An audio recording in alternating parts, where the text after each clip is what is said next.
मुख्यमंत्री रहे हैं राजस्थान के, और उनको पता है कि फाइलें कैसे दौड़ती है। उन्होंने तो दौड़ाई होगी ना ऐसे।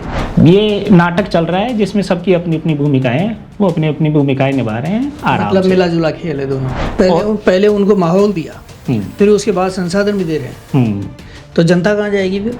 आराम उस वीडियो को देख के तो ऐसा लग नहीं रहा सवाल पूछते हैं, ऐसे लग रहा है कि उन्होंने सवाल लिख के दिया, सवाल को पढ़ रहे हैं। एक एक्टिविस्ट माइनिंग के खिलाफ लड़ रहा है, कई बार हाथ पैर तुड़वा चुका। इसलिए अखबार को अगर आप ये सोचिए कि अखबार कोई क्रांति ला देगा या अखबार कोई बहुत सही बोल देगा, सच बोल देगा, ये भ्रम है। तो सरकार उसको किस तरीके से, कौन से शहद में, चाशनी में घोल करके उस प्लान को लेकर के आती है। मतलब दूध की रखवाली बिल्ली को देती है। बिल्ली को दे दी है। इस इलाके में आप सुनने लग जाएंगे ये नक्सलवादी हो गया, ये माओवादी हो गया। रणथंभौर को तो इन्होंने बाहर कर दिया, 3 डिस्ट्रिक्ट को तो इन्होंने बाहर ही कर दिया है, इसमें सहरावली में से बोलने में बाहर कर दिया है। मतलब विधानसभा में भी बार बार पूछने पर विधायकों तक को इसकी सदन तक को जानकारी नहीं है। आज तक एमओयू के बारे में अचानक से उनको चिंता, वो तो सुरक्षित ही है, जब तक आप नहीं छेड़ोगे तब तक सुरक्षित है। देश की सुरक्षा को सबसे बड़ा खतरा तो सरकारों से ही है, अंदर से ही है, व्यवस्था से है।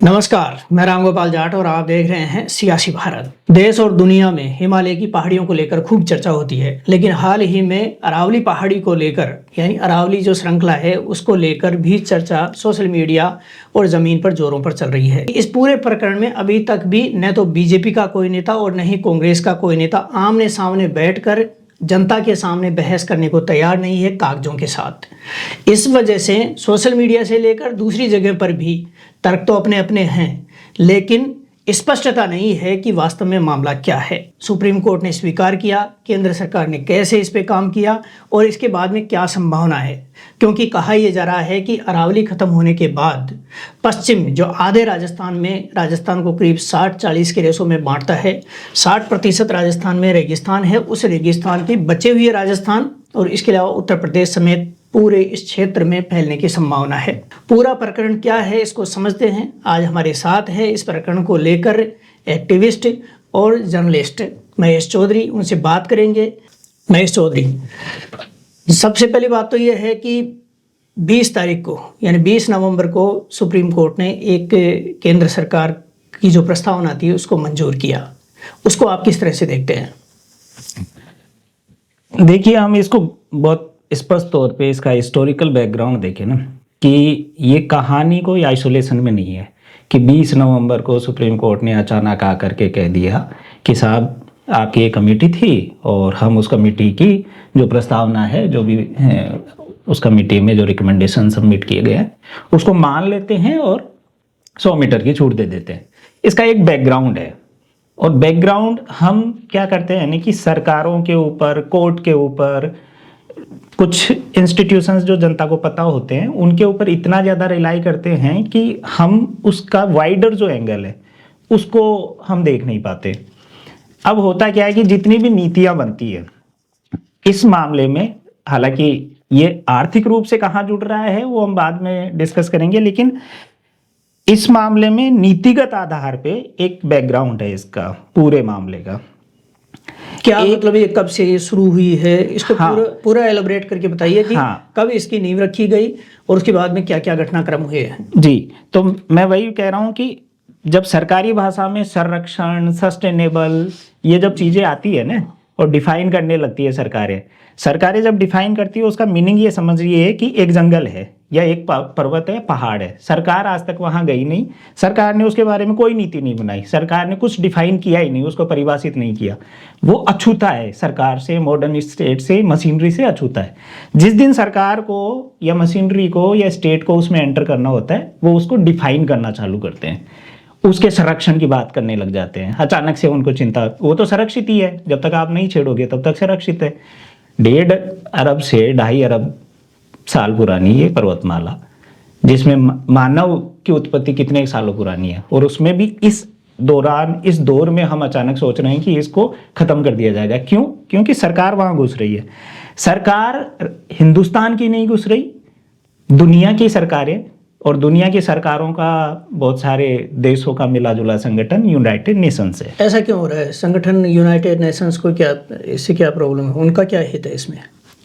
यूएन हो, चाहे आपका वर्ल्ड बैंक हो, चाहे आपका IMF हो, ये सारे जो संगठन है पूरी दुनिया में, वो एक तरीके के आर्थिक मॉडल को पूरी दुनिया में लागू करना चाहते हैं। वो इकोनॉमिक मॉडल है liberal, so called electoral democracy को मानने वाला कैपिटलिस्ट मॉडल। वो बात तो आपके सामने करेंगे कि हम सस्टेनेबल माइनिंग करेंगे, लेकिन इसका मीनिंग क्या है? What will sustain? सस्टेन करेगा माइनिंग, सतत माइनिंग करेंगे। अब आपको शब्दों में तो ऐसा लग रहा है कि यार देखो ये कितना अच्छा सोच रहे हैं। तो यूनाइटेड नेशंस का एक कन्वेंशन होता है किस पर?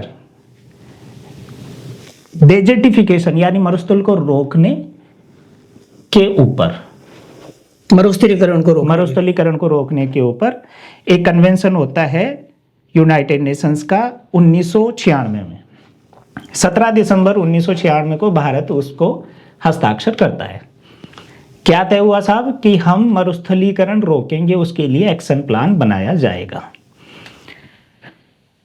इस UNCCD जो हुआ उसके ऊपर national action plan to combat desertification and land degradation, इसके ऊपर एक कमेटी बनती है। कौन बनाता है? भारत सरकार का ministry of environment, forest and climate change, 2023 को। अब क्या हो रहा है कि जिसके लिए पहले नीति नहीं थी, अब हम उस पर नीति बना रहे हैं, उसको डिफाइन कर रहे हैं। यानी कि हम क्या कर रहे हैं कि उसमें सरकार घुस रही है। इसी दौरान पैरेलल चीजें चलती है। तो सुप्रीम कोर्ट में बहुत पहले से एक MC मेहता बनाम भारत सरकार और एक TN गोडावर्मन बनाम भारत सरकार। NC मेहता वाला केस 1985 से चल रहा था। TN साहब का केस जो है 1995 से चल रहा था। इन केसेज को देखते हुए सुप्रीम कोर्ट स्व मोटो लेता है और CGI की अध्यक्षता में 3 जजों की बेंच इसके ऊपर सुनवाई करना चालू करती है। एक 2002 में सुप्रीम कोर्ट ने एक CEC बनाई थी और उस पे ये जो माइनिंग है इसकी अरावली की, इसको रोकने के लिए भी कहा था। उसको केंद्र सरकार ने 2021 में डिसॉल्व कर दिया और खुद की CEC बनाई, जिसमें केंद्र सुप्रीम कोर्ट की CEC के मेंबर भी थे। लेकिन जब फैसला हुआ, जो प्रस्तावना बनी, जो तैयारी हुई, प्लानिंग हुई इनकी, उसमें सरकार का जो पक्ष है वही सुप्रीम कोर्ट के सामने रखा गया। नहीं, देखिए क्या है, 2002 में भी जो CEC बनी, CEC क्या है? Central empowered committee. केंद्र सरकार ही बनाती है, तब भी केंद्र सरकार नहीं बनाया था, अब भी केंद्र सरकार नहीं बनाया है। किसके कहने पे बनाया? जब सुआ मोटो लिया सुप्रीम कोर्ट ने और उसने ये देखा कि अरावली ग्रीन वॉल प्रोजेक्ट नाम से केंद्र सरकार एक योजना चला रही है अरावली के संरक्षण के लिए, तो उसको ढंग से समझने के लिए और गवर्नमेंट को इन्वॉल्व करने के लिए इन्होंने केंद्र सरकार को 10 जनवरी 2024 को कहा कि आप सेंट्रल एम्पावर्ड कमेटी CEC बनाइए और वो क्या करेगी?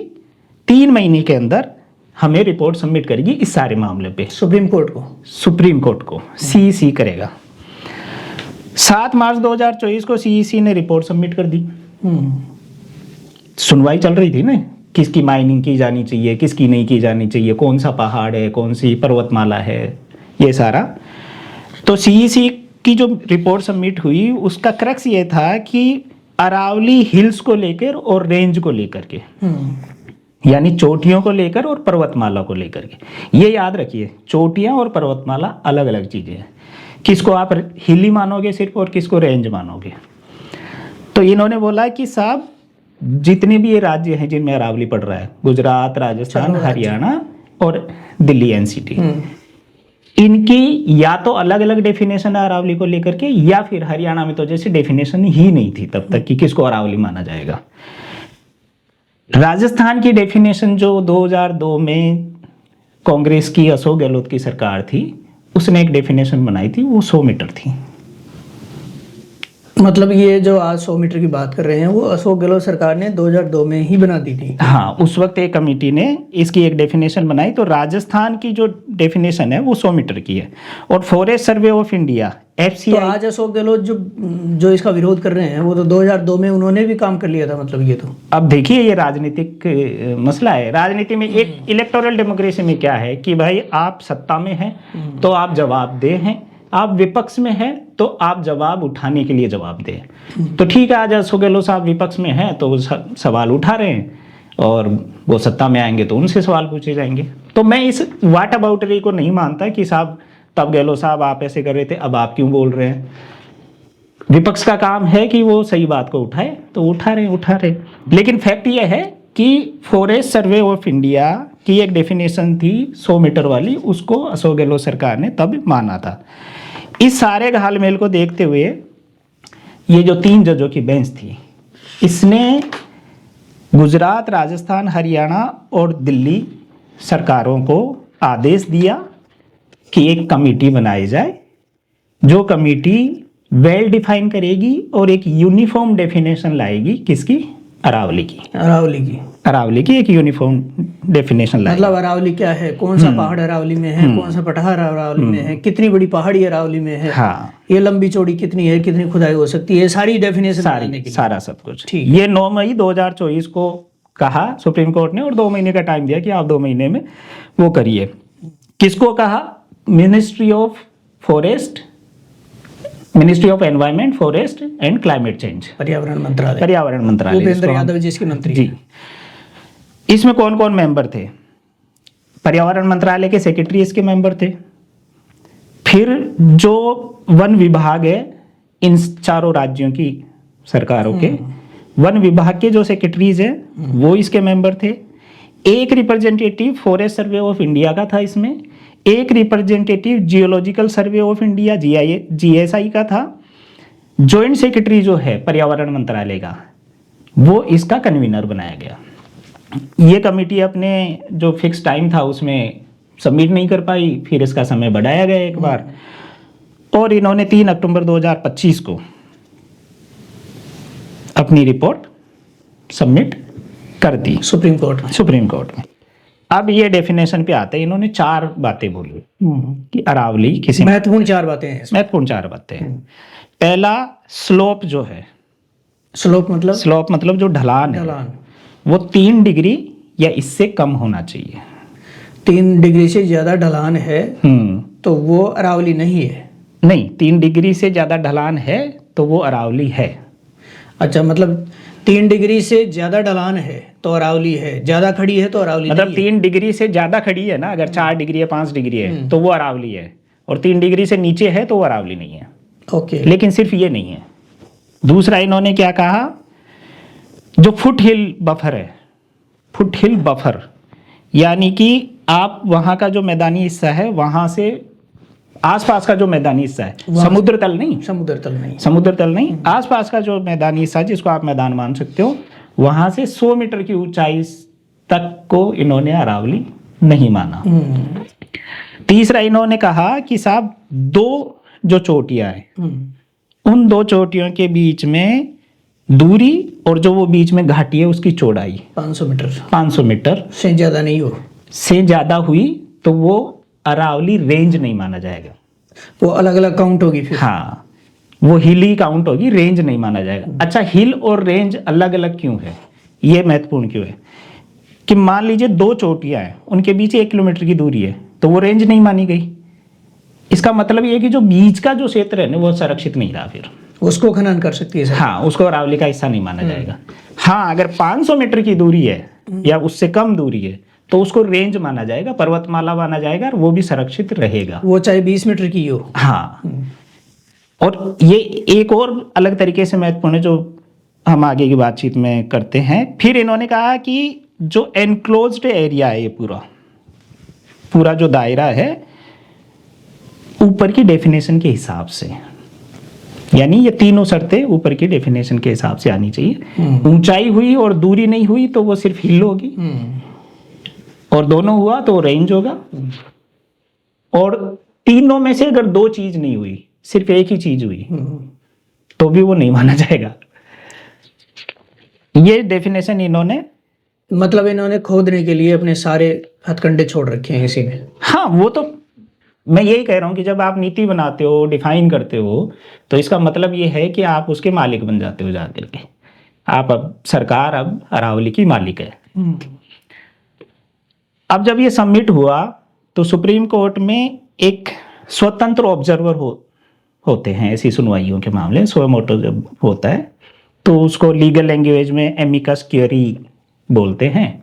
तो स्वतंत्र ऑब्जर्वर जो थे उन्होंने इसके ऊपर ऑब्जेक्शन उठाया, इस डेफिनेशन के ऊपर, और उन्होंने सारी चिंताएं जो आज सभी लोग जिनकी बात कर रहे हैं कि डेजर्टिफिकेशन बढ़ जाएगा, इससे साहब जल संरक्षण का सारा सवाल खड़ा हो जाएगा, पोल्यूशन का सवाल खड़ा होगा, दिल्ली का फेफड़ा अरावली को कहा जा रहा है, ये सारे कंसर्न्स उन्होंने उठाए और उन्होंने कहा कि साहब ये नहीं मान सकते, मानते ही तो बर्बादी आ जाएगी।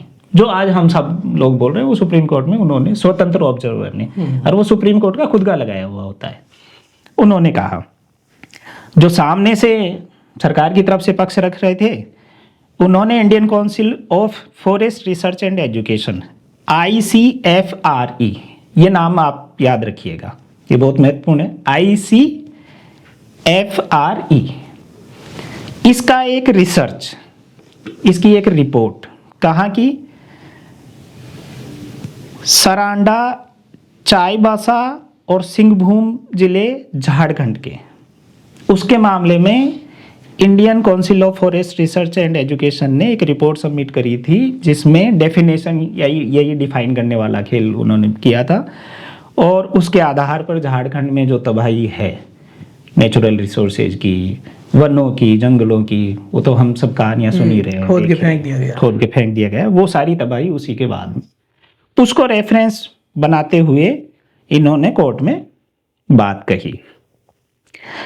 साथ में ये क्या बात बोलते हैं, जो आइडेंटिफाइड कंजर्वेशन एरिया होगा और नो माइनिंग जोन होगा इस अरावली की, इस डेफिनेशन के बाद में identified conservation area and no mining zones, यानी जो बच जाएगा उसमें हम क्या करेंगे, वाइल्ड लाइफ सेंचुरीज स्थापित करेंगे। बच जाएगा मतलब जो जनता के लिए, जहाँ पर जनता बसी हुई है, हाँ, वो बच जाएगा, उसमें ये वाइल्ड लाइफ कर देंगे। हाँ, जो इसको माइनिंग नहीं कर पाएंगे उसको ये वाइल्ड लाइफ सेंचुरी बनाएंगे। अब ये लग कैसा रहा आपको कि यार ये तो बहुत सही बात है, ये तो संरक्षण कर रहे हैं, वाइल्ड लाइफ सेंचुरी बना के संरक्षित कर रहे हैं पर्यावरण को। खेल इसमें ये है कि उस बचे हुए इलाके में जो लोग बसे हुए हैं, जो गांव है, छोटे छोटे ढाणियां हैं, जो खेती हो रही है, लोग सदियों से वहां रह रहे हैं, वो सारे डिस्प्लेस कर दिए जाएंगे, यानी कि पूरा इलाका खाली। Either it will go to the mafia of mining, और ये सरकार जो है, जैसे टाइगर रिजर्व चल रहे हैं ना, टाइगर रिजर्व कॉरिडोर ये बना रहे हैं, वैसे ही ये उसको वाइल्ड लाइफ सेंचुरीज बना करके खाली करा लेंगे और हम सब खुश होंगे कि संरक्षण हो रहा है पर्यावरण का। ये इन्होंने कहा, किसने, सरकार के पक्षकार ने, सुप्रीम कोर्ट ने कहा। सुप्रीम कोर्ट ने अपना इसके ऊपर फैसला सुनाया। क्या कहा कि भाई साहब हम इस कमेटी की रिपोर्ट को एक्सेप्ट करते हैं, यानी कि अरावली की जो परिभाषा है जो इस कमेटी ने दी है तो वो सही है, वो सही है, हम उसको स्वीकार करते हैं, और सरकार को, केंद्र सरकार को via ministry of environment, forest and climate change ये निर्देशित करते हैं कि Indian council of forest research and education के जरिए एक management plan for sustainable mining तैयार करना है, नया प्लान बनाना है इसके। हाँ, तो 3 चीजें इसमें सुनो आप, एक मंत्रालय है, एक रिसर्च इंस्टीट्यूट है, और एक प्लान है। कोर्ट ने क्रक्स ये है, कोर्ट ने ये कहा कि आप तैयार करोगे।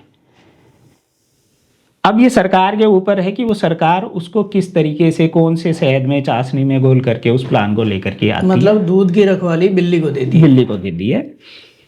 24 दिसंबर 2025 को PIB ने मंत्रालय की तरफ से एक डिटेल नोटिस लगाया, जिसको लोगों ने बहुत चलाया सोशल मीडिया पे, और हाँ, अखबारों में बड़ा बड़ा हाँ पब्लिश किया गया है कि साहब अरावली को लेकर केंद्र सरकार बहुत बहुत ज़्यादा वो है, संवेदनशील है, दुखी है, और ये जो स्टेट गवर्नमेंट से इनको मना कर दिया है कि कहीं पर भी कोई अलॉटमेंट नहीं किया जाएगा। तो मना तो सुप्रीम कोर्ट ने किया था। सुप्रीम कोर्ट ने कहा जब तक आप ये MP SM नहीं लाओगे तब तक नई माइनिंग नहीं दी जाएगी। और नई माइनिंग कब से? जब से आप ये कमेटी बनाओगे, उससे पहले से भी नहीं। आज ही अखबार में आपने ये भी पढ़ा होगा 126 नई माइंस दे दी गई है। तो उसमें एक्सेप्शन जो होते हैं ना, वो एक्सेप्शन ही सरकार की गलियां और रास्ते होते हैं जो थोड़ा थोड़ा छोड़ते हैं।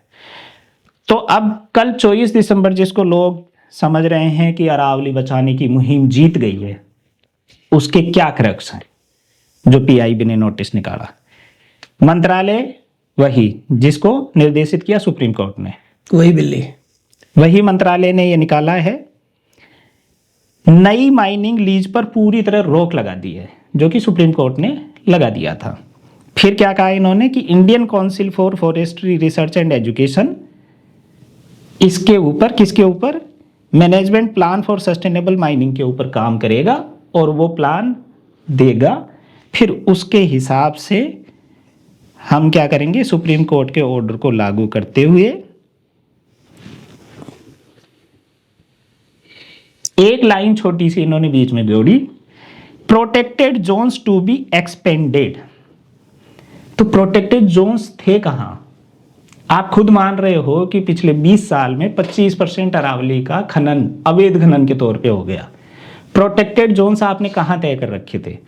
प्रोटेक्टेड जोन्स एक्सपेंड कैसे होंगे? एक्सपेंड अपने आप होंगे। अब आपने एक डेफिनेशन दे दी, तो उस डेफिनेशन से बाहर जितना भी है वो उसमें इंक्लूड हो जाएंगे। तो वो जोन्स अपने आप ही एक्सपेंडेड हो जाएंगे ना, उनकी संख्या अपने आप बढ़ जाएगी। पहले प्रोटेक्टेड जोन्स आपने आइडेंटिफाई करके थोड़े कर रखे थे, अब जो अनआइडेंटिफाइड जो है वो हो जाएंगे। एक इसमें एक्सेप्शन ये है कि 100 मीटर से भी ऊपर जिसको अरावली माना गया है, उसमें भी एग्जेम्पशन होगा स्ट्रेटेजिक एटॉमिक माइनिंग के लिए। अगर एटॉमिक माइनिंग की या स्ट्रेटेजिक माइनिंग की जरूरत पड़ती है विशेष परिस्थितियों में, विशेष वही बोलते हैं वो, ये अंग्रेजी में इसको कर दिया, ये विशेष परिस्थितियों में सरकार ऐसा कर सकती है। और उसको देश हित और देश की सुरक्षा से जुड़ा मामला, जैसे एटॉमिक माइनिंग को देश की सुरक्षा से, राष्ट्र की सुरक्षा से जुड़ा हुआ मायना बता करके ये लोग ये करते हैं। ये सारा मामला है। यानी कि कल जो केंद्र सरकार ने निकाला है वो कुछ नहीं है, वो सिर्फ फर्दर प्रोसीडिंग है सुप्रीम कोर्ट के आदेश की। बाद 2017 से लेकर 2025 तक ये जो अरावली रेंज है, इसमें 33% हरियाली कम हुई है। आप समझ सकते हैं, केवल 8 साल में 33% हरियाली कम हुई है। अब जब ये फैसला लागू होगा, जब सरकार इस पे प्लान बनाएगी, तो उसके बाद कितनी हरियाली बचेगी, इसकी क्या संभावना है? क्योंकि सरकार तो ये कहती है कि राजस्थान में हमने वन बढ़ा दिए हैं। राजस्थान सरकार का ये दावा है कि हमने पिछले 1 दशक में वन जो है, हरियाली जो है वो बढ़ाई है। दूसरी तरफ सुप्रीम कोर्ट में ये चीज आई है कि 2017 से लेकर 25 तक 33% हरियाली कम हुई है अरावली रेंज में। दोनों में कौन सी बात? मैं आपको एक चीज बताता हूँ, देश और दुनिया की बर्बादी जो है वो दुनिया के स्तर पे तय होती है, और संघर्ष जो है, लड़ाई, असल लड़ाई बचाने की जो है वो स्थानीय स्तर पे होती है।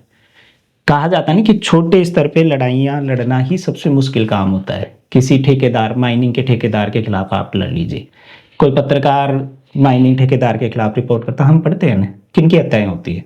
दिल्ली में बैठ करके नैरेटिव बोलने वालों के ऊपर ज्यादा ज्यादा जब सरकार सीधा टारगेट करती है तो कुछ गिरफ्तारियां होती है। लेकिन सबसे खतरनाक क्या है? सबसे खतरनाक है स्थानीयता की लड़ाई, वहां जमीन पे उस जगह जाकर के लड़ने की लड़ाई। एक चीज और हुई इसमें, एक चीज मैं आपको बता दूं, 1985 से लेकर 2025 तक, यानी इन 30-40 साल में राजस्थान में 128 अरावली की जो बड़ी पहाड़ियां थी, 131, उनमें से 28 पहाड़ियां समतल मैदान हो चुकी है। यानी कि जिस अरावली को बचाने के लिए आप कि राज्य सरकार और केंद्र सरकार सुप्रीम कोर्ट में जा रहे हैं, डायरेक्शन ले रहे हैं, अपना प्रस्ताव दे रहे हैं, उसमें से 131 में से 28 पहाड़ियाँ यानी लगभग 20% पहाड़ियाँ आप पहले ही चट कर चुके हो। ये तो लीगल है। इसके अलावा इलीगल हो रहे, जिसका इनके ऊपर न तो कंट्रोल है या है मिलीभगत। ये स्थिति अभी है। अब ये संरक्षण किस चीज़ का करेंगे, पहली बात तो ये है। दूसरी बात ये है कि क्या ये सुप्रीम कोर्ट में जो इन्होंने लिख के दिया है उसका संरक्षण ये कर पाएंगे। तीसरी बात ये है कि जो एक्सेप्शनल का नाम ये देते हैं कि विशेष परिस्थितियों में हम देश के लिए, ये जो राष्ट्र के लिए लड़ने वाले लोग हैं, ये सो कॉल्ड, ये लोग क्या गारंटी है कि जो 100 मीटर से ऊंची पहाड़ी है उसको छोड़ देंगे, अपने मित्रों को, उद्योगपतियों को, इंटरनेशनल कंपनीज को ये उसमें भी माइनिंग करने के लिए छूट दे सकते हैं। इसमें कौन सी बड़ी बात है। मैं इसी पे आ रहा हूं कि देश और दुनिया की पर्यावरण की बर्बादी अंतर्राष्ट्रीय स्तर पे तय होती है। पहले यूएन का मिलेनियम डेवलपमेंट गोल्स आए थे, फिर उन्होंने क्या लाए, सस्टेनेबल डेवलपमेंट गोल्स, कि हम सतत विकास करेंगे, पर्यावरण को बचाते हुए विकास करेंगे। इस तरीके के जब संगठन ये कोई शब्द काम में लेना तो आप समझिए कि वो उसकी बर्बादी का रास्ता खोल रहे हैं। दुनिया के स्तर पे जो इकोनॉमिक पॉलिसीज है, पहले लिबरलाइजेशन आया, उदारीकरण, फिर नव उदारवाद आया जिसमें हम सेज बना रहे हैं, स्पेशल इकोनॉमिक जोन बना रहे हैं, लेबर लॉज को पूरा इन्होंने अब तबाह कर दिया। ये तो ज़मीनें भी जो है 3 फार्म लॉज जो आए थे वो तो समझ गए और स्थानीय स्तर पे ज़मीन पे लड़ाई लड़ ली तो बचा लिए, लेकिन उसके भी अलग अलग रास्ते खोले जा रहे हैं। वो सब हो रहा है, रुका नहीं है पूरा। आप समझिए कि ये जो पूरा रीजन है, पहले छत्तीसगढ़, झारखंड, उन इलाकों को पूरा माइनिंग करके पूरा बर्बाद किया गया है। वहाँ पर जो नॉन स्टेट एक्टर्स थे वो लड़ रहे थे। अभी कहा जा रहा है नक्सलवाद से, माओवाद से मुक्त कर देंगे। तभी कई पत्रकारों की, एक्टिविस्ट की हत्या हुई है वहाँ पर। बहुत लोगों की हत्याएं हुई है, बहुत सारे माओवादियों की, नक्सलाइट्स की वहाँ हत्याएं हो रही है। आम लोगों को नक्सलवादी बताकर उनको मार दिया, आदिवासियों को भी, बहुत सारा, मतलब वहाँ खुला खेल चला है। आप ये समझ लीजिए कि कल यहाँ माइनिंग चालू होगी ना इस इलाके में, इस इलाके में आप सुनने लग जाएंगे ये नक्सलवादी हो गया, ये माओवादी हो गया। पिछली अशोक गहलोत की सरकार में खुद अशोक गहलोत ने विधानसभा के अंदर बोला था कि दक्षिण राजस्थान यानी डूंगरपुर, प्रतापगढ़ और बांसवाड़ा, यहाँ पर नक्सलवाद तेजी से बढ़ रहा है। तो ये अशोक गहलोत का कोई पहला कदम थोड़ी था सरकार का कि उधर ही जा रहे हैं। मसला यही है ना कि हम क्या सोचते हैं कि बीजेपी और कांग्रेस की सरकार या और कोई पार्टी सरकार मान लेते हैं, सरकार मान लेते हैं। हाँ, नहीं, अशोक गहलोत नहीं मानते। नहीं, मैं यही कह रहा हूँ कि कांग्रेस और बीजेपी में फर्क कुछ और मामलों में है। आर्थिक नीतियों के मामलों में मैं कोई फर्क नहीं देखता। लिबरलाइजेशन, ग्लोबलाइजेशन, प्राइवेटाइजेशन कांग्रेस लेके आई। मनमोहन सिंह वित्त मंत्री हुआ करते थे, नरसिम्हा राव प्रधानमंत्री हुआ करते थे, और उसको ये बढ़ा रहे हैं। उनको वो तीव्र गति से ये बढ़ाते हैं। FDI, आधार, GST, इस सब का विरोध नरेंद्र मोदी कर रहे थे, सरकार में आए वही सबसे पहले वो किए। पहले ये ला रहे थे, तब दुष्प्रचार कर रहे थे, अब प्रचार कर रहे हैं। ये कर रहे हैं। तो सरकार है, वो किसी की भी हो, कब की हो। अडानी के साथ अशोक गहलोत की सरकार भी तो व्यापार कर ही रही थी ना। तो अशोक गहलोत के उस बयान को हम ऐसे देख सकते हैं कि जैसे छत्तीसगढ़ और उधर इन्होंने उस पूरे प्रकृति को बर्बाद किया। बिल्कुल, वो शुरुआत। वहाँ के जो लोग विरोध करने वाले थे उनको नक्सलवादी बोलकर उनको मार दिया। तो कहीं ऐसे भी तो नहीं है, क्योंकि इनको पता है, क्योंकि यहाँ पर माइनिंग बढ़ेगी, डूंगरपुर और बांसवाड़ा में माइनिंग बढ़ेगी, तो यहाँ पर लोग विरोध करेंगे। तो पहले ही उनको नक्सलवाद का चोला उड़ा दो। पिछले 4 साल में डूंगरपुर, बांसवाड़ा, इन इलाकों में मैं खूब घूमा हूँ, खूब आदिवासियों के बीच रहा हूँ, जिनके ऊपर इन्होंने आरोप एक तरीके से इनडायरेक्टली लगाने की कोशिश करी, उनके बीच भी रहा हूँ। मुझे वहाँ कोई माओवादी, नक्सलवादी नहीं मिला और इस तरीके की गतिविधियाँ होती हुई नहीं मिली। नहीं, आपको तो इसलिए नहीं लग सकते, शायद आपको उस दृष्टि से आप नहीं देखते हो जिस दृष्टि से सरकार देखती है। नहीं, हथियार होने चाहिए ना। ऐसी कोई ट्रेनिंग चल रही हो कि साहब सशस्त्र विद्रोह करने वाले हो तो वहाँ हथियार होने चाहिए, ऐसी कोई ट्रेनिंग होनी चाहिए। ऐसी कोई वैचारिक ट्रेनिंग ही होनी चाहिए कि विचारधारा में कहीं पे मोबिलाइजेशन में ऐसी बात कही जा रही हो। इतना सा सेंस तो कोई भी कर सकता है ना। मैंने तो ऐसा कुछ नहीं देखा। हाँ, एक पॉलिटिकल फोर्स वहाँ खड़ी हो गई, भारत आदिवासी पार्टी। अशोक गहलोत की सरकार पहले जो है उनके खिलाफ वो चल रहा था, वहाँ का लोकल कांग्रेस उनके खिलाफ चल रहा था। विधानसभा में भी इनके चुनाव में इनके अलायंस की बात हुई, लोकसभा में इन्होंने फिर एक तरफा समर्थन भी दे दिया वहाँ नहीं, पर। इन्होंने तो सरकार बचाई थी अशोक गहलोत की। हाँ, इन्होंने सरकार बचाई थी। और कांकरी डूंगरी जो प्रकरण है, आप सोचिए 5,000 लोगों पर केस दर्ज किया, अशोक गहलोत की सरकार ने किया। अच्छा, आदिवासी युवा थे। एक चीज बड़ी जोरदार है, मैं आपको बताता हूँ। राजस्थान में हम जैसे बात करते हैं तो राजस्थान में नाहरगढ़, जयगढ़, इधर दूसरी तरफ आप अजमेर, इसके अलावा आप रणथंभौर को तो इन्होंने बाहर कर दिया, 3 डिस्ट्रिक्ट को तो इन्होंने बाहर ही कर दिया है, इसमें से अरावली में से बोलने में बाहर कर दिया है। 15 डिस्ट्रिक्ट से उनसे 3 को बाहर कर दिया है इन्होंने इनके हिसाब से। तो आगे हम जाते हैं तो चित्तौड़गढ़ 3 डिस्ट्रिक्ट बाहर करने का भी कारण है। हाँ, उस पर बात करें। चित्तौड़गढ़ का किला है, दुनिया का सबसे बड़ा किला है, उसको भी इन्होंने ये मान लिया है उनके हिसाब से, जो इनकी डेफिनेशन है उसमें वो भी नहीं आ रहा है। आगे हम जाते हैं तो उदयपुर, जो सबसे ज़्यादा मतलब झीलों की नगरी जिसको कहा जाता है, जहाँ पर्यटक पूरे देश से आज की तारीख में वहाँ पर सबसे ज़्यादा पर्यटक है, एक भी होटल खाली नहीं है। वहाँ की जो अधिकांश पहाड़ियाँ हैं वो भी इनकी डेफिनेशन में अरावली रेंज में नहीं आती है। विरोध छोटा मोटा वहाँ पे हो रहा है, वो विरोध कितना काम कर पाएगा, क्योंकि सरकार जो है इसको इस पूरे मामले को बराबर करने के लिए कल इन्होंने निर्देश दिया है। लोगों को ऐसा लग रहा है, एक्टिविस्ट जो जानकार है उनको तो पता है कि ये मामला कैसे जा रहा है, लेकिन आम लोग जो अब तक मोबिलाइज होते जा रहे थे उनको ऐसा लग रहा है कि केंद्र सरकार अरावली को बचाने के लिए हमारे साथ खड़ी हो गई है। जबकि वास्तविकता ये है कि ये सुप्रीम कोर्ट के आदेश के ऊपर इनको करना ही था, लेकिन इसको मीडिया में ऐसे प्रचारित किया गया है। आज के अखबारों में देख लो, आप टीवी में देख लो, ऐसे बोला जा रहा है कि जैसे केंद्र सरकार ने लोगों की भावनाओं को समझा है और उसके बाद में अरावली को बचाने के लिए खुद केंद्र सरकार ही मैदान में कूद पड़ी है। तो आगे हम जाते हैं बांसवाड़ा और डूंगरपुर में, प्रतापगढ़ में। यहाँ की जो पहाड़ियाँ हैं, वहाँ की पहाड़ियों में कुछ पहाड़ियाँ बचती है। जैसे हम पूरी रेंज की बात करते हैं कि 90% पहाड़ियाँ खत्म हो रही है, 10% ही बच रही है। एक तो मैं क्लियरिफाई करता हूँ आपको।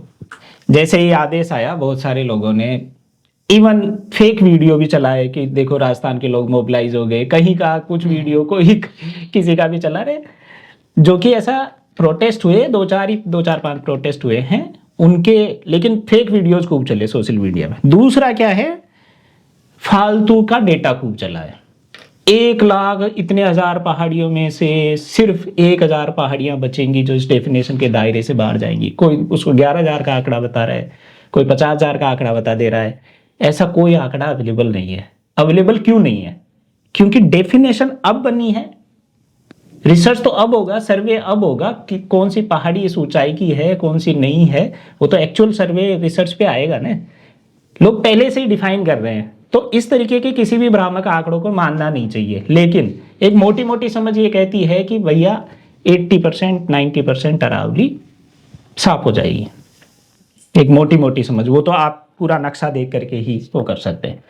मैं आपको एक दूसरा नक्शा दिखाना चाहता हूं।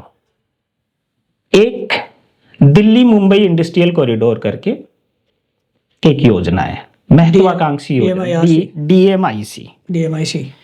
दिसंबर 2006 में भारत और जापान के बीच DMIC का एक MOU हुआ, 100 अरब US$ का। तब ये भारत और जापान के बीच 2006 में 100 अरब डॉलर का, हाँ, एक DMIC के लिए एग्रीमेंट हुआ। जो कहाँ से गुजरना है, दिल्ली मुंबई इंडस्ट्रियल कॉरिडोर। उसमें प्रभावित होगा दिल्ली, हरियाणा, उत्तर प्रदेश, राजस्थान, MP, गुजरात और महाराष्ट्र।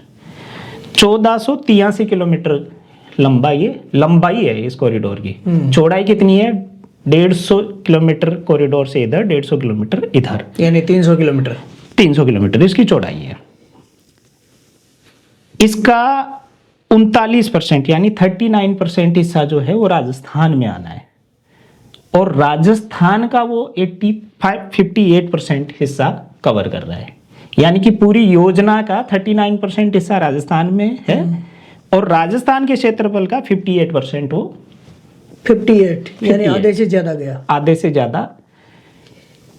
इसका आप नक्शा उठा करके देखोगे ना, पूरा अरावली ही है, अरावली रेंज ही आ गया ये पूरा अरावली रेंज ही है, यूं का यूं ही। दिल्ली मुंबई एक्सप्रेस वे जो बना हुआ है ये इसी योजना का हिस्सा है। यही है, ये फर्स्ट फेज है। जो पहले NH8 था, दिल्ली मुंबई नेशनल हाईवे जो था, उसके दोनों तरफ 150 इस तरफ 150 इस तरफ, फर्स्ट फेज में ये वाला बना है।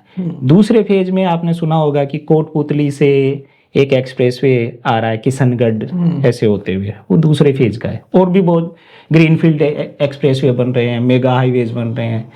इस इलाके में सबसे ज्यादा हाईवेज बनाए जा रहे हैं, किसके लिए? इंडस्ट्रियल कॉरिडोर बनाने के लिए। अब इंडस्ट्रियल कॉरिडोर बनेगा तो क्या बनेगा उसमें? और बहुत सारे प्लान इंटीग्रेटेड होते हैं। आपने कहा 3 जिलों को बाहर कर दिया, 3 जिलों को बाहर करने का प्लान क्या है? एक जगह आप टाइगर रिजर्व ला रहे हो, करौली और धौलपुर, ये 2 राज्य 2 जिले उसमें वो हो रहे हैं प्रभावित, 108 गांव प्रभावित हो रहे हैं। दूसरी जगह आप डूंगरी बांध ला रहे हो, डूंगरी बांध में 84 या 81 गांव वो जा रहे हैं। पहले उस योजना का नाम ERCP था, जिसमें आप इंडस्ट्री को सबसे पहले पानी देने वाले थे। अब उसका नाम भी बदल दिया और उसका पूरा आधार बदल दिया, जिसका डिटेल्स भी इन्होंने अभी तक बाहर नहीं रखी। मतलब विधानसभा में भी बार बार पूछने पर विधायकों तक को इसकी सदन तक को जानकारी नहीं है। आज तक MOU के बारे में बताया नहीं है। तो केंद्र सरकार, मध्य प्रदेश सरकार और राजस्थान सरकार के बीच क्या MOU हुआ है, इसकी कोई जानकारी बाहर नहीं है। राम जल सेतु, हाँ, डूंगरी बांध उसका पहला स्टेप है। 84 गांव आज डिस्प्लेस हो रहे हैं, 108 गांव वहां डिस्प्लेस हो रहे हैं, बाकी इससे डिस्प्लेस होंगे। जमीनें छीनी जाएगी, माइनिंग की जाएगी, पूरा इलाका साफ होगा, इंडस्ट्रियल कॉरिडोर बनेगा। और ये कब से चल रहा है? 2006 से। 6 में तो MOU हो गया था। नीतियां कब से बनी है? पहले उदारीकरण, फिर नव उदारवाद की नीतियां। नव उदारवाद की नीतियां क्या है? वो ये है, उदारीकरण तो ये है कि कंपनियों को ढील दी जाएगी नियमों में। नव उदारवाद क्या है? कंपनियों को सुविधा भी देंगे, संसाधन भी दे देंगे, जमीन दे देंगे, पहाड़ दे देंगे, जंगल दे देंगे, नदियां दे देंगे, आप करो मौज। और कहा क्या जाएगा कि रोजगार पैदा कर रहे हैं, लोग डिस्प्लेस होंगे। पहले उनको माहौल दिया, फिर उसके बाद संसाधन भी दे रहे हैं। तो जनता कहाँ जाएगी फिर? जनता जा रही है ना, कच्ची बस्तियों में जाएगी, शहरों में कच्ची बस्तियों में रहेगी जनता। हाँ, तो फिर दिल्ली की तरह प्रदूषण बढ़ेगा, फिर एयर प्यूरिफायर बेचने के लिए इनकी कंपनियां मैदान में आएगी। सीधा नियम है कि सस्ते मजदूर तैयार करने हैं, नया उद्योग तैयार हो जाएगा। हाँ, नेचुरल रिसोर्सेज ऐसे लूटने हैं, ह्यूमन रिसोर्सेज सस्ते मजदूर बना करके उनको काम में लेने हैं। सबको मजदूर बनाना है। फैक्ट्रियों में सस्ते मजदूर चाहिए ना, ज्यादा पैसा कैसे कमाएंगे? अच्छा, एक चीज मेरी समझ में नहीं आई। सुप्रीम कोर्ट को कहा जाता है कि हमारा सुप्रीम कोर्ट बहुत ज्यादा इस मामले को लेकर एक्टिव है। सुप्रीम कोर्ट ने इस मामले को, इस चीज सरकार के इस प्रस्ताव को कैसे मान लिया? सीधा ही कैसे मान लिया? क्या लगता है आपको? सुप्रीम कोर्ट प्रोसीडिंग्स पे चलता है। हम ये सोचते हैं ना कि सुप्रीम कोर्ट अपने मन से कुछ वो दे रहा है। सुप्रीम कोर्ट खुद बहुत एक्सेप्शनली कोई मामलों में कुछ बोलता है, प्रोसीडिंग्स प्रोसेस पे चलता है। भाई सुप्रीम कोर्ट क्या कहेगा कि ये इंस्टीट्यूशंस है, ये मंत्रालय हैं, ये इंस्टीट्यूशंस बात करे, वो तैयार करे। तो उन्होंने कहा कि साहब ये मंत्रालय ये कमेटी बनाए। अब ये एक इंस्टीट्यूशन है, इंस्टीट्यूशनल मैकेनिज्म है। वो कमेटी बाकायदा एक रिसर्च इंस्टीट्यूट के डेटा उठा करके, पूरा रिसर्च करके, सब कुछ करके, उसमें घाल-मेल क्या वो अलग बात है, लेकिन वो एक कमेटी, और वो एम्पावर्ड कमेटी है ना। इंस्टीट्यूशंस पे तो आप भरोसा करोगे, वो कमेटी आके आपको रिपोर्ट दे रही है, चारों राज्य उस रिपोर्ट पे सहमत है। तो सुप्रीम कोर्ट को कहाँ दिक्कत? चारों राज्यों ने, सरकारों ने मान लिया, तो सैया भैया कोतवाल तो डर काएगा। तो चारों राज्यों में तो डबल इंजन सरकार है, मानने में क्या तो द्रुत गति से DMIC चलेगा। अशोक गहलोत, आप DMIC का दर्शकों के लिए मैं बता दूं, दिल्ली मुंबई इंडस्ट्रियल कॉरिडोर का डेवलपमेंट कॉरपोरेशन बाकायदा वेबसाइट है। आप उस पर जा करके लेटेस्ट नोटिस पढ़ लीजिए। सिर्फ खरबों की योजनाएं, उसमें भजन लाल जी का, एक हमारे राज्यवर्धन राठौड़, एक और मंत्री हैं, तीनों का चेहरा चमक रहा है ऊपर ही ऊपर। फिर उसमें नोटिसेज आ रहे हैं, वो नोटिसेज पढ़ लीजिए आप, कितना द्रुत गति से विकास हो रहा है ना, आपको पता चल जाएगा। ये हाईवे, वो हाईवे, यहाँ से जमीनें, वहाँ से पहाड़, बहुत तेजी से। तो डबल इंजन की सरकार ज्यादा द्रुत गति से काम करेगी। अच्छा, अशोक गहलोत ने एक दिन एक वीडियो में कहा था कि स्टेट गवर्नमेंट और सेंट्रल गवर्नमेंट जो काम महीनों और कई बार तो सालों लग जाती है, उसके लिए 3 दिन में फाइल दौड़ाई है। इस स्पीड से काम हुआ है। हाँ, तो गहलोत क्योंकि साहब अशोक बेहतर गहलोत- समझते हैं उस कार्य हाँ, प्रणाली अशोक को। गहलोत तो क्योंकि हाँ बढ़िया समझते हैं, वो कह रहे हैं मैं 3 बार मुख्यमंत्री रहा हूँ, यानी 15 साल वो मुख्यमंत्री रहे हैं राजस्थान के, और उनको पता है कि फाइलें कैसे दौड़ती है। भाई उन्होंने तो दौड़ाई होंगी ना ऐसे कई मामलों में, जैसे 2002 में ही उन्होंने 100 मीटर का मापदंड तय अपने हिसाब से कर लिया। सुप्रीम कोर्ट तो आज बोल रहा है, 23 साल बाद बोल रहा है, इन्होंने तो 2002 में ही तय कर लिया था। तो उसको गहलोत साहब को पता है अच्छे से कि फाइल कैसे दौड़ती है, कैसे दौड़ाई जाती है, कैसे रोकी जाती है, कैसे उसको पेंडेंसी में डाला जाता है। तो अब इसमें मज़ेदार बात यह है कि जो भूपेंद्र यादव पर्यावरण मंत्री हैं, वो ये कह रहे हैं कि पूरा जो ये मामला है, पूरी जो रेंज है, अरावली रेंज है, इसका 0.19% यानी 0.19% ही हमारे को खनन के लिए सुप्रीम कोर्ट की मंजूरी के बाद मिल रहा है। ये कैसे संभव है? क्योंकि दूसरी तरफ तो आंकड़ा आ रहा है कि 80 से 90% खत्म हो जाएगा, और ये कह रहे हैं कि 0.19% ही हमें खोदने को मिलेगा।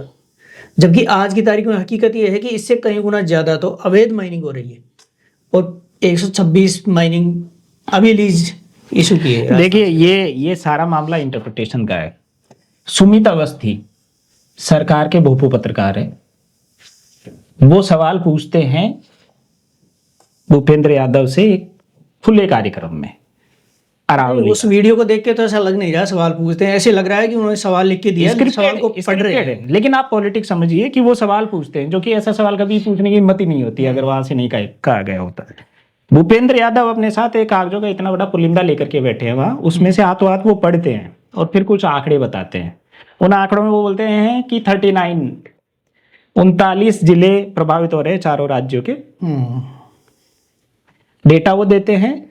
ये जो 0.19% जो बात है वो एग्जिस्टिंग परमिशेबल एरिया की है।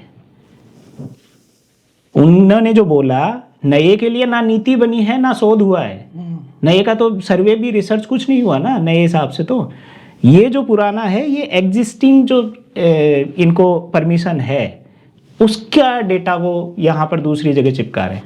अच्छा, बोलने का तरीका क्या होता है? वो ये बता रहे हैं कि कहाँ कितना परमिशेबल है माइनिंग। तो 4 जिलों के नाम लेते हैं जहां मिनिमम माइनिंग परमिशेबल है, और 4 फिर ऐसे जिलों के नाम लेते हैं जहां वाइल्ड लाइफ सेंचुरीज या रिजर्व एरिया है। तो आपकी साइकी में क्या जा रहा है यार, कुछ तो बचा ही नहीं।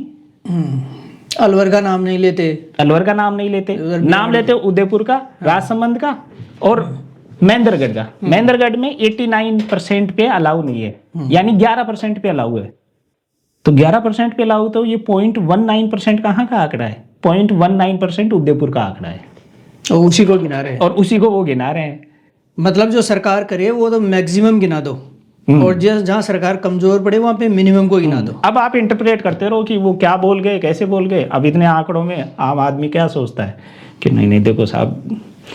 और फिर दूसरा मसला क्या है, जब पॉलिटिक्स की हम बात करते हैं, पॉलिटिकली लोग कैसे सोचते हैं। देखिए, सिस्टम का भी एक एंटी सिस्टम है। सिस्टम कौन है? जो सरकार है, जो पावर पोजीशन पे बैठे हैं, वो सिस्टम है। एंटी सिस्टम कौन है? अच्छा, पावर पोजीशन पे सिर्फ सत्ताधारी दल नहीं बैठा है, जो विपक्ष है वो भी सिस्टम का ही हिस्सा है। तो उसका एक प्रोसेस है, वो समझ लीजिए कि रोल प्ले चल रहा है उनका। ये नाटक चल रहा है जिसमें सबकी अपनी अपनी भूमिकाएं हैं, वो अपनी अपनी भूमिकाएं निभा रहे हैं आराम मतलब से। मिला जुला खेल है दोनों का। मिला जुला नहीं कहेंगे, उनका रोल है। अब वही बात हो गई ना, तो सत्ता की लड़ाई है दोनों की। शब्द ही तो बदल रहे हैं, बात तो वही है। सत्ता की लड़ाई, लेकिन एज ए होल मैं उसको एक ही मानता हूँ कि एक सिस्टम है। दूसरा क्या होता है कि जैसे सिविल सोसाइटी है, आंदोलन करने वाले लोग हैं, आवाज उठाने वाले लोग हैं, पत्रकार हैं, सजग लोग हैं, एकेडमिशियन से लिखने पढ़ने वाले लोग हैं, उसको हम एंटी सिस्टम बोल सकते हैं, जो सिस्टम के खिलाफ लड़ते हैं। उस सिस्टम को आईना दिखाते रहते हैं, सत्ता को चुनौती देते रहते हैं, समझाते रहते हैं, लाइन पे लाते रहते हैं। उसका भी एक सिस्टम है। उसका सिस्टम कैसे है? किसकी बात कहां तक सुनी जाएगी? अगर मैं आपको ये कहूं 20 साल से नीम का थाना में एक एक्टिविस्ट माइनिंग के खिलाफ लड़ रहा है, कई बार हाथ पैर तोड़वा चुका, क्या आपको पता है? आप जयपुर के हैं, माइनिंग के खिलाफ लड़ रहा है 20 साल से, हाथ पैर तक तड़वा चुका कई बार, कितने ही केस, कितना ही कुछ हुआ है। कैलाश मीणा नाम है, नहीं पता। ऐसे हजारों उदाहरण है जो जमीन पे अपनी अपनी जगह लड़ाइयां लड़ रहे हैं। लेकिन वो एंटी सिस्टम का भी एक सिस्टम है कि वहां पर जाकर के कौन बोलेगा। जब मौका आएगा तब कौन अरावली बचाने वाला बनेगा। छोटे छोटे प्रयास हो रहे हैं, जगह जगह प्रोटेस्ट हुए हैं छोटे मोटे, कई बहुत सारे लोग जेल लोग सड़कों पे आए, वो सिस्टम का हिस्सा ही नहीं है तो वो नहीं सुने जाएंगे। एक तीसरी फोर्स होती है जिसको छत्तीसगढ़ झारखंड उन इलाकों में नक्सलाइट माओवादी वो कहा गया। रेजिस्टेंस जब खड़ा होता है ना, तो एक ऐसी भी फोर्स होती है जो ना सिस्टम का हिस्सा है ना एंटी सिस्टम का हिस्सा है, वो खुले में लड़ती है। और वो जो खुले में लड़ती है ना, वो नॉन स्टेट एक्टर्स बता दिए जाते हैं, और असल लड़ाई वही लोग लड़ते हैं। बाकी सब परफॉर्मेटिव काम है, परफॉर्मेंस चल रही है। मतलब अशोक गहलोत, भूपेंद्र यादव, मैं किसी का नाम नहीं लेता, नहीं नहीं, ये कर रहे हैं ना एक दूसरे जो को भी कर बयान रहे हैं ये तो सब गोविंद सिंह पात्र डोटासरा है। पात्र। राजस्थान के जो पात्र हैं वो मोटे मोटे पात्र आपको बताऊं, क्योंकि ये पात्र लोगों को समझना जरूरी है। आप सोशल मीडिया पे वीडियो देखते होंगे, आप खबरों में पढ़ते होंगे, मुख्यमंत्री भजनलाल शर्मा है, पूर्व मुख्यमंत्री अशोक गहलोत हैं, कांग्रेस के अध्यक्ष हैं गोविंद सिंह डोटासरा, और बीजेपी के प्रवक्ता हैं, ये अभी 2-3-4 प्रेस कॉन्फ्रेंस कर चुके हैं। कांग्रेस वाले भी कर रहे हैं, कांग्रेस के कुछ लोग यात्रा भी निकाल रहे हैं, निकालने की तैयारी कर रहे हैं। इसके अलावा कुछ युवा भी है जो सड़कों पे उतर रहे हैं। इन्फ्लुएंसर के बाद में इन लोगों की नींद खुली है। तो ये वो जो आप बता रहे हैं वो ये सारे जो हैं अपना अपना रोल प्ले कर रहे हैं। लेकिन अब एक सवाल उस चीज़ पर होना चाहिए जो सबसे ज़्यादा जिम्मेदार है, संवैधानिक नहीं होकर भी, संस्था नहीं होकर भी सबसे ज़्यादा जिम्मेदार है, जिस पे लोग अब भी थोड़ा बहुत भरोसा करते हैं। जब 20 नवंबर को सुप्रीम कोर्ट ने इसको मंजूरी दी, तो उसके बाद लगभग 10 दिन तक अखबारों में एक शब्द भी कहीं पर इसको लेकर लिखा ही नहीं गया, टीवी में चला ही नहीं। जिसको मेन स्ट्रीम मीडिया कहते हैं उसने न तो शब्द लिखा न शब्द बोला। उसके बाद या लगभग उसी दौरान जो सोशल मीडिया पर लोग हैं, यूट्यूबर्स हैं, ये जो लोग हैं इन्होंने वीडियो बनाए, रील्स बनाई, डाला, लोगों को बताया। तो जब ये रील्स चली, वीडियो चले, जब लाखों करोड़ों लोगों ने देखा और चर्चा होने लगी, तब अखबारों की नींद खुली। और पिछले 7-8 दिन से अखबार और टीवी चैनल इसको लेकर थोड़ा थोड़ा चला रहे हैं। और चला कैसे रहे मैं आपको बताता हूँ जोरदार। चला ऐसे रहे हैं कि थोड़ा सा तो जो विरोध प्रदर्शन कर रहे हैं उसको दिखा देते हैं, उसके बाद में उसको ढकने के लिए, यानी सरकार के प्रवक्ता बनकर ये लोग कैसे काम कर रहे हैं उसको ढकने के लिए सरकार का पक्ष चलाते हैं। एक अखबार लगातार 3 दिन तक छोटी छोटी खबरें लिखता है, लेकिन जब सरकार एक छोटा सा आदेश करती है, जो भी सुप्रीम कोर्ट के आदेश के ऊपर एक दिन पहले, उसको फ्रंट पेज पर लीड खबर बनाकर लगाया जाता है। इस तरह से लगाया जाता है कि मानो केंद्र सरकार ने आपकी मरहम जो घाव है उस पर मरहम पट्टी कर दी है, बिल्कुल दवाई दे दी है, ट्रीटमेंट ऑपरेशन ही कर दिया है आपका, अब आपको कोई दिक्कत नहीं होने वाली है। तो मीडिया का जो रोल है, वो रोल जो प्लेइंग है वो चेंज होती जा रही है। अब ऐसी स्थिति में सोशल मीडिया एक्टिविस्ट और ये जो थर्ड पार्टी आप बता रहे हैं, इनका रोल कैसे महत्वपूर्ण होता है और लोगों को इनके ऊपर कैसे विश्वास करना चाहिए? देखिए, एक बात तो बहुत ही प्रचलित वाक्य है कि पहले अखबार छपकर बिकता था, अब बिककर अखबार छपता है। तो ये बहुत प्रचलित वाक्य है। इसमें सबसे खास बात ये है, लोग ये सोचते हैं कि अखबार जो है वो जो प्राइवेट कंपनीज है या ऐसे जो मामले हैं उनसे इन्फ्लुएंस होता होगा। अखबार, किसी भी अखबार की सबसे ज़्यादा कमाई सरकारी विज्ञापनों से होती है। कोई भी अखबार सरकार की नाराजगी को नहीं अफोर्ड कर सकता। क्यों? आप अखबार 2 रुपए, 2.5 रुपए, 3 रुपए, 5 रुपए में खरीदते हैं। उस अखबार के छपने की और छपने की कीमत में वो कागज, कच्चा मटेरियल, उसके पत्रकार, उसका सारा व्यवस्था, सारा खर्चा, सारा डिस्ट्रीब्यूशन का खर्चा, सब कुछ काउंट होता है। वो 25-30 रुपए का पड़ता है एक अखबार। वो आपको 4 रुपए, 3 रुपए, 5 रुपए में कैसे मिल रहा है? यानी कि उसकी कॉस्ट कहीं और से निकलती है। सबसे ज़्यादा महंगे और रेगुलर और सबसे ज़्यादा संख्या में सरकारी विज्ञापन होते हैं। अगर आपने सरकार को नाराज कर दिया तो आपका अखबार कल से ही छपना मुश्किल हो जाएगा। ये सत्य है, जो भी मीडिया के, आप तो मीडिया के आदमी हैं, सबको पता है कि कैसे काम करता है। इसलिए अखबार को, अगर आप ये सोचिए कि अखबार कोई क्रांति ला देगा या अखबार कोई बहुत सही बोल देगा, सच बोल देगा, ये भ्रम है, ये भ्रम है। आप पढ़ लीजिए उसको, उस व्यू पॉइंट से पढ़िए, उसमें ओपिनियन पीस को चाहते हैं, एक्सप्लेनर को चाहते हैं, आप समझने के लिए समझ सकते हैं, लेकिन ये मत सोचिए कि अखबार क्रांति ला रहा है। क्रांति वाले अखबार आज़ादी से पहले थे, बाद में कोई नहीं रहा है। दूसरी बात यह है कि न्यू मीडिया, जो डिजिटल मीडिया है, यूट्यूबर्स है, आपके तरीके के जो अपने चैनल चला रहे हैं, वो कर रहे हैं, उसमें 2-3 तरीके के लोग हैं। एक वो है जो बिल्कुल आज़ाद है, अपना वीडियो बनाते हैं, उनको जो गूगल से या इनसे जो पैसा मिलता है वो मिलता है और अपना काम करते हैं, वो अपनी मर्जी के मालिक है। दूसरे वो हैं जो फंडेड बाय सम वन है, कोई उसको फंड कर रहा है, सहारा दे रहा है, कोई पार्टी, राजनीतिक पार्टी सहारा दे रही है, कुछ हो रहा है। पॉलिटिकल मामलों पे मैं कह रहा हूँ, बिजनेस या कोई जैसे सामान बेचने वाले वो वीडियो बनाते, वो अलग, उनका अलग खेल है। लेकिन सामाजिक राजनीतिक मुद्दों पे जो वीडियो बनाते हैं उनकी मैं बात कर रहा हूँ। तो ऐसे भी हैं जिनको पॉलिटिकल पार्टी या कुछ पॉलिटिकल लीडर्स मदद करते हैं और वो अपना काम करते, खर्चीला काम है, ऐसा नहीं है। और ये उम्मीद करना किसी से भी कि वो सब छोड़ छाड़ के अपनी क्रांति के रास्ते पे निकल जाएगा, तो ये बहुत ही चंद लोग कर पाते हैं जीवन में। तो आप ये उम्मीद मत करिए सबसे कि वो कोई बड़ी क्रांतियां कर देंगे, उनको भी अपना जीवन चलाना है। वो इन्फ्लुएंस होते हैं। तीसरे वो लोग हैं जिनको सरकार प्रमोट कर रही है। आज न्यू मीडिया को सरकार ने खुद ने भी पकड़ा है। सरकारें बाकायदा मंथली पैसा देती है कि हमारी योजनाओं को, और योजनाओं को सीधा प्रमोट नहीं करना है, सीधा एडवर्टाइजमेंट नहीं है, इस तरह करना है, इनडायरेक्ट इस तरह करना है। तभी अब कुछ 4-5 दिन से कुछ ऐसे वीडियो, अब मैं इसको सोशल मीडिया पे कुछ ऐसे वीडियो आ रहे हैं जो सरकार का पक्ष ले रहे हैं। बिल्कुल, केंद्र सरकार को बता रहे हैं कि देखो सरकार ने ये कर दिया है, सरकार तो इसको संरक्षित करने के लिए, अरावली को बचाने के लिए ये कर रही है। इसी सोशल मीडिया में इन्फ्लुएंसरी की बात है। मैं इसको ज्यादा सही कहूँ तो ये है कि जितना माहौल बना है ना सरकार के खिलाफ, वो सरकार ने बनने दिया है।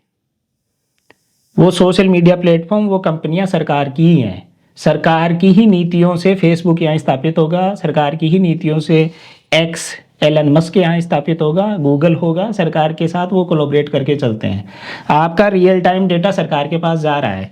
ये फ़ोन जो है, ये हमारी बातचीत, हमारा सोचना समझना, हम क्या देखते हैं, कितना देखते हैं, कैसे देखते हैं, इवन आप गैर राजनीतिक आदमी भी हो ना, सो कॉल्ड, कि राजनीतिक बात ही नहीं करते, तो भी ये एनालिसिस एआई के जरिए, बिग डेटा के जरिए एनालिसिस करके बता देगा कि आप क्या सोच रहे हो, राजनीतिक रूप से आप क्या सोचते हो। और ये रियल टाइम डेटा एक्सेस है सरकारों के पास, ऐसा नहीं है कि नहीं है।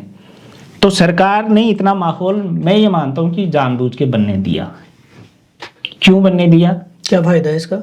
इसका फायदा ये है कि जब आप एक ऐसा माहौल बनाते हो, उसी दौरान अंडमान निकोबार में आप इससे बड़ा एनवायरमेंटल डिस्ट्रक्शन का प्रोग्राम लॉन्च कर देते हो और वहां की कोई बात नहीं करता। तो एक कार्यक्रम को दबाने के लिए, यानी एक गलती, ये एक उदाहरण है। इस दौरान इस पे सब हल्ला कर रहे हैं, अरावली पे, अरावली अरावली अरावली। हजारों काम एक साथ चल रहे हैं ना देश भर में। लड़ने वाले लोग बहुत कम है, आवाज उठाने वाले लोग बहुत कम है। और सोशल मीडिया क्या करता है कि एक कुएं की तरह सबको एक कुएं में धकेल देता है, तो सबका फोकस एक चीज पे हो जाता है। आज पॉलिसीज हर सेशन में, पार्लियामेंट के हर सेशन में इतने बिल लाती है सरकार, कौन से बिलों पे आप चर्चा सुनते हो? जिससे विपक्ष को फायदा होना है, जिसका हल्ला करने से, उसके अलावा किसी को कोई सुनाई नहीं देता है, पता ही नहीं चलता है, मिलजुल के खेल जाते हैं। इसी सेशन में आप ये समझ लीजिए कि इतने महत्वपूर्ण वो आए थे, लेकिन वोट चोरी इस बात पे चर्चा होकर के खत्म हो गया ना। या फिर वंदे मातरम, इतने महत्वपूर्ण बिल इन्होंने पास कर लिए और उसका ट्रैक कौन रख रहा है? कोई ट्रैक ही नहीं रखता। क्या बदला जा रहा है, क्यों बदला जा रहा है, पॉलिसी पे कौन बात कर रहा है? अब इसमें क्या फंडा है, मैं आपकी गर्दन दबा दूं ढंग से एक बार के लिए, फिर जब आप बस यूं छटपटाने ही लग जाओ ना, मरने वाले हो, तब मैं थोड़ा सा ढीला छोड़ दूं और बोलो देखो जान बख्श दी है मैंने।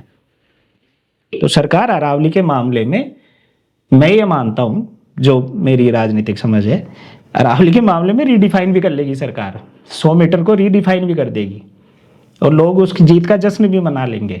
50%। और जो सोशल मीडिया पे वो कर रहे हैं ना, वो लोग क्या सोचते हैं कि अरावली अब खत्म होने वाला है, उनके विजुअलाइजेशन क्या है, वो क्या सोचते हैं, सरकार एक तरफ से बुलडोजर लेकर के आएगी और अरावली को साफ करती हुई आगे बढ़ेगी और हम वहां जाकर के लड़ेंगे। कोई नहीं लड़ने वाला, ना ऐसा होने वाला कि सरकार एक तरफ से बुलडोजर लेकर के आएगी। आपको पता ही नहीं चलेगा कब होगे। ये तो वर्षों तक चलेगा काम, धीरे धीरे धीरे धीरे, पता ही नहीं चलता। सतत प्रक्रिया, सतत खनन जो चल भी रहा है अभी, हाँ, अवैध रूप से चल रहा है। सतत खनन के लिए प्रबंधन योजना लानी है, मैनेजमेंट प्लान फॉर सस्टेनेबल। अभी अवैध चल रहा है उसको ये वैध करके करेंगे अब काम, बस इतना ही है। तो और इनको ये पूछा जाए कि 25% अरावली कहाँ गया, किसकी सह पे गया, सरकार के नजरों के बिना कुछ नहीं हो सकता। हाँ, एक तरफ तो ये बोलते हैं ना कि इनकी मर्जी के बिना देश में पत्ता भी नहीं हिलता।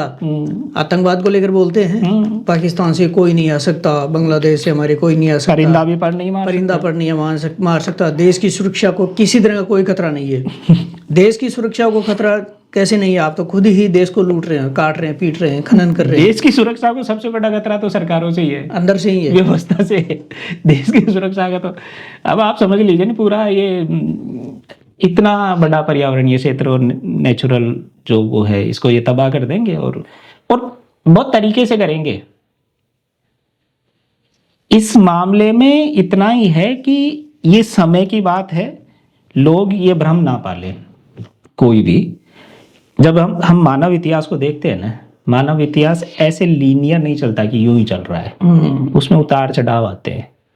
तो ठीक है, आज एक चढ़ाव आ रहा है इन लोगों का, लेकिन पहले भी बहुत राजे रूजे रजवाड़े बहुत खत्म हो लिए। अच्छा, एक चीज को समझाने का प्रयास करो आप। इससे होना तो अंततः नुकसान जनता को ही है। आज जो नेता सत्ता में बैठे हैं वो भी जनता ही है, कल ये विपक्ष में होंगे तो ये भी जनता ही है। इनकी भी पीढ़ी आएंगी, इनके भी बच्चे होंगे, सांस उनको भी लेनी है, दिक्कत उनको भी होनी है। तो क्या ये अपने बारे में नहीं सोचते हैं कि? मैं आपको एक तजुर्बा बताता हूँ अपना। बहुत सारे राजनीतिक लोगों से, सामाजिक ये विशेषज्ञ लोगों से ऐसे मिलना जुलना होता है। मुझे एक ऐसा आदमी नहीं मिला, पॉलिटिशियन जो सत्ता में रहे हैं, पावर में रहे हैं, उनसे भी निजी रूप से बैठ के जब बात होती है ना, एक ऐसा लालची आदमी नहीं मिला बातचीत में कि वो इस तरीके की सोच का हो। सब गरीबों के लिए बात करेंगे, सब ये करेंगे ना। अच्छा, मैं ये भी नहीं कहता कि लोग इन पैदाइशी बुरे होते हैं, लोग बुरे बनते हैं व्यवस्था की वजह से, उनके सोशलाइजेशन अपब्रिंगिंग की वजह से। ये पूरा जो सिस्टम है ना, वो जिम्मेदार है। मैं व्यक्तियों को जिम्मेदार नहीं मानता। ये व्यक्ति पर्सन सेंट्रिक जब डिस्कोर्स खड़ा करते हैं ना, तब आप व्यवस्था को छूट दे देते हैं। व्यक्ति तो बदल जाएगा। आज मान लीजिए नरेंद्र मोदी देश के प्रधानमंत्री हैं, कल नरेंद्र मोदी बदल जाएंगे तो क्या बदल जाएगा? चेहरा।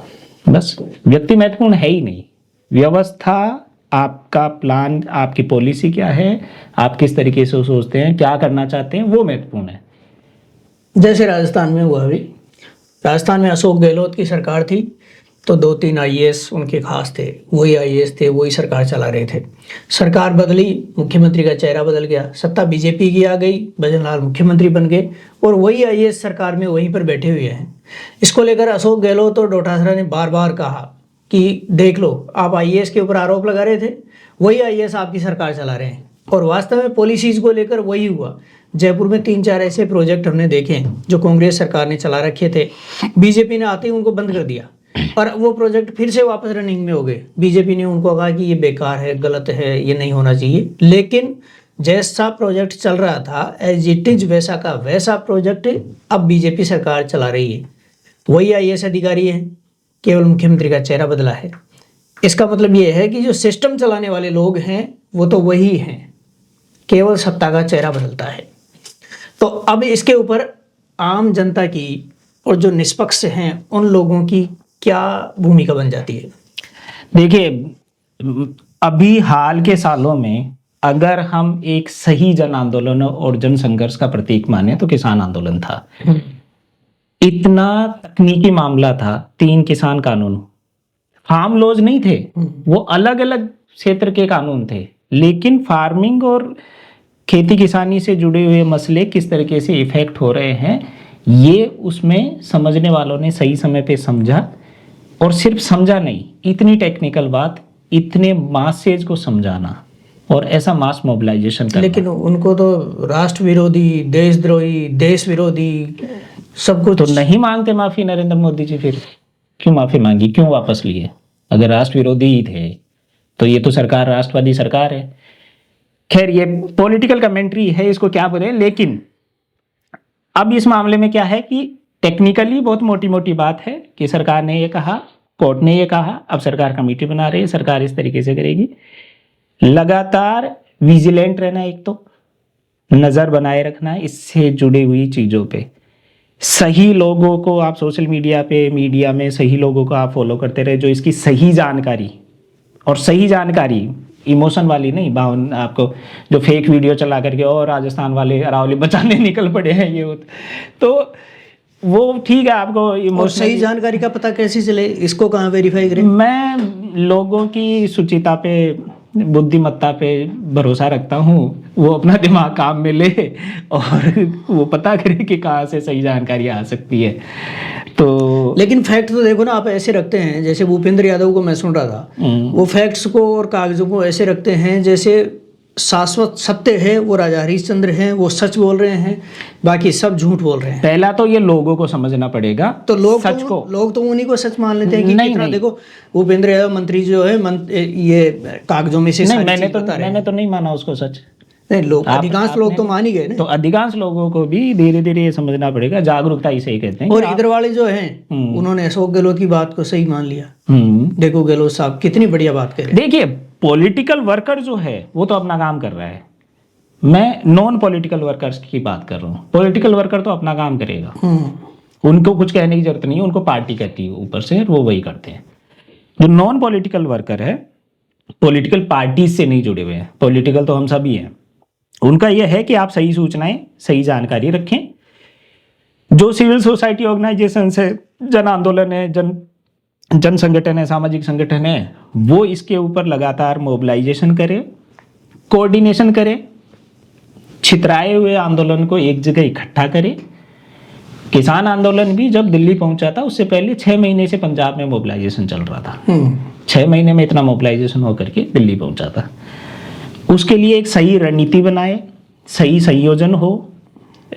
मेरा तो ये मान लीजिए अरावली की पूरी रेंज में बहुत समय गुजरा है, हरियाणा से लेकर के वहाँ बांसवाड़ा वहाँ तक। पर बड़ी प्रॉब्लम ये है ना इसमें, और मैं इतने संगठनों को और उनको जानता हूं जो सच में जमीन पे सच्ची लड़ाइयां लड़ रहे हैं। बड़ी प्रॉब्लम इसमें यह है कि आप छितराए हुए 10 छोटे छोटे संगठन या छोटे छोटे आंदोलन एक जगह हो जाते हैं।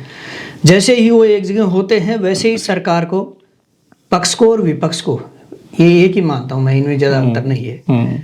ये दोनों मिलकर क्या करते हैं, गेम खेलते हैं। फिर ये करेंगे या तो सत्ता पक्ष से कोई व्यक्ति या विपक्ष से, क्योंकि जब ऐसे मूवमेंट होते हैं तो लोग सरकार पे भरोसा करते नहीं है, विपक्ष पे करते हैं। विपक्ष बोलता है, जैसे गहलोत साहब बोल रहे हैं, तो लोग मान भी रहे हैं।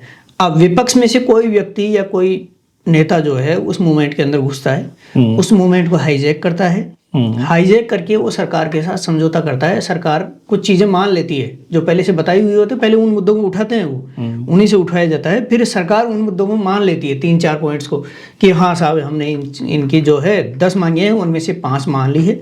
5 मांगों पे वो जो आंदोलन में शामिल व्यक्ति है, नेता है, वही कह देता है कि इसके ऊपर अपन बात करेंगे, 5 तो सरकार मान ली है, इसलिए हमें मूवमेंट खत्म कर। इसलिए मैंने आपको कहा कि एंटी सिस्टम का भी एक सिस्टम है, मैंने उसको बरी नहीं किया कि एंटी सिस्टम, इसीलिए कहा, मैं इतना डिटेल में नहीं जाना चाहता था। ईआरसीपी के ऊपर हमने सवाल उठाया कि आप सबसे पहले इंडस्ट्री को क्यों पानी देंगे, पहले आप सिंचाई के लिए पानी दें। या अशोक गहलोत की सरकार के टाइम की बात है, आप इस पॉलिसी को बदलें। उसके ऊपर हम एक मोबिलाइजेशन के लिए एसकेएम, क्या बोलते हैं, हाँ, संयुक्त किसान मोर्चा की तरफ से 4 लोग यहाँ राजस्थान के कोऑर्डिनेशन के लिए लगाए गए। हम लोग यात्रा पे पूरा ये अरावली पार करके गए हैं पूरा, जगह जगह छोटी छोटी मीटिंग्स करी। इसी अशोक गहलोत सरकार ने उसको डाइवर्ट करने के लिए अपने ही लोगों के द्वारा एक अलग मुहिम छिड़वा करके फिर सीएमओ में बुला करके, वहाँ बड़े एक सामाजिक कार्यकर्ता दिल्ली से भी आते हैं और वो ये सब दिखाते हैं कि देखिए ईआरसीपी के जो भी मसले थे हमने रिजोल्व कर दिए हैं। एंटी सिस्टम का सिस्टम है, आप घूमते रहिए, कोई नहीं सुनेगा। उससे बड़ा वो हेडलाइंस मैनेज हो जाएंगी, बड़ी खबरें बनेंगी उनकी।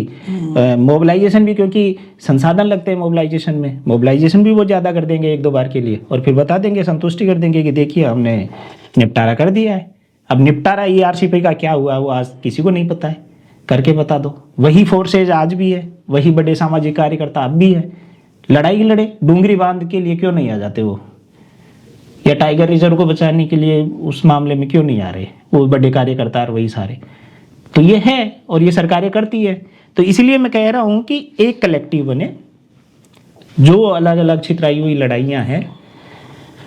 और ये समझना बहुत मुश्किल काम नहीं है कौन ईमानदारी से लड़ रहा है, कौन कैसे लड़ रहा है। ये जो इस क्षेत्र के लोग अनुभव रखते हैं ना, उनको समझ में आ जाता है। एक कलेक्टिव ताकत, कलेक्टिव लड़ाई खड़ी होगी तभी आप बचा पाएंगे। और लंबी लड़ाई, छोटी मोटी नहीं है, आप एक महीना चला करके नहीं कर सकते। लंबी लड़ाई है, लड़ेंगे लोग तो बच जाएंगे, नहीं लड़ेंगे तो चल रहा है। तो कुल मिला के बात यही है कि आप सोशल मीडिया देख रहे हो या टेलीविज़न देख रहे हो, आप अखबार पढ़ रहे हो या लोगों को सुन रहे हो, आपका खुद का मस्तिष्क आपको यूज करना है। जितना हो सके अपनी बुद्धि के हिसाब से इस पूरे प्रकरण को समझना है, इस पूरे मामले को गहराई से देखना है।